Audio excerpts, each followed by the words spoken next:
The story of the combine is what, in your estimation?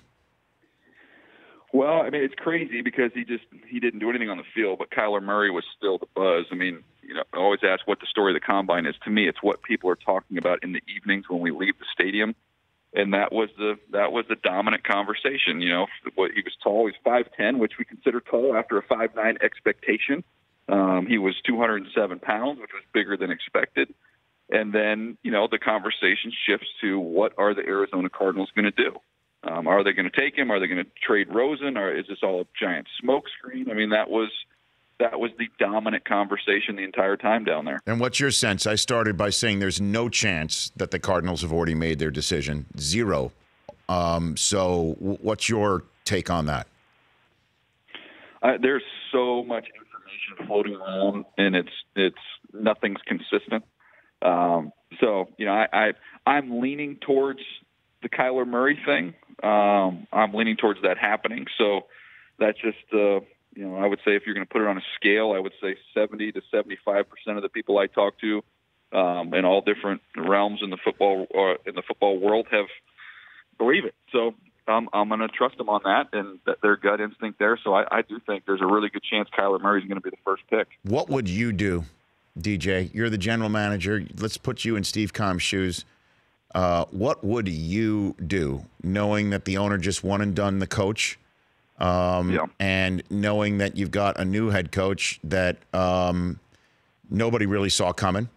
So what would you do, knowing that there is a possibility of Kyler Murray, but that would require you to have to trade Rosen? You'd have to trade him. You don't know when you'd have to trade him. Would you trade him after the draft? I mean, what would you do, or just stay pat, knowing Rosen, the evaluation about the next step in the National Football League here? Yeah, I mean, personally, I have a higher grade on Josh than I did on Kyler, and they're totally different players. So if it was me, I would continue to try and build around Josh and give him some help. Especially looking up front along the offensive line and free agency, being aggressive, being able to get that defense cranked up again. You've got a chance, in my opinion, to get the best player in the draft in Bosa.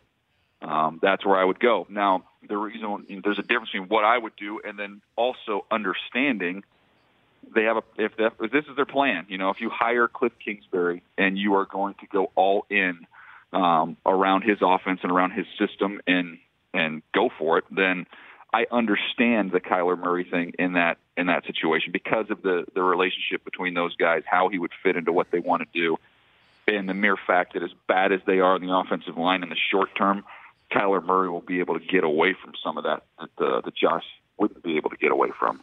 But I think you get in trouble when you can kind of make these short-term decisions. I think Josh Rosen has a chance to be a long-term quality NFL starter.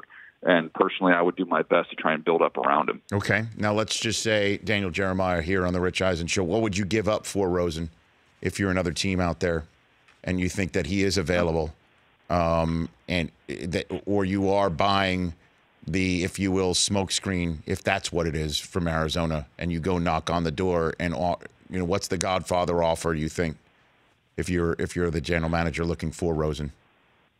Well, I mean, I know some things were out there saying they would not be able to get a first-round pick. That would be shocking to me if they could not get a first-round pick. If I'm picking at 13 and I'm Miami, he's going to be better than anything you're going to see at 13, in my opinion. If I'm 15 in Washington, he's going to be better than anything you're going to see there at 15. And if for some reason they can't get any of those teams to bite, I would sure think the Patriots down there at 32. I mean, that would be a very short discussion for me. Yes, I would do it. The Rich Eisen Show, weekdays at noon Eastern on Audience.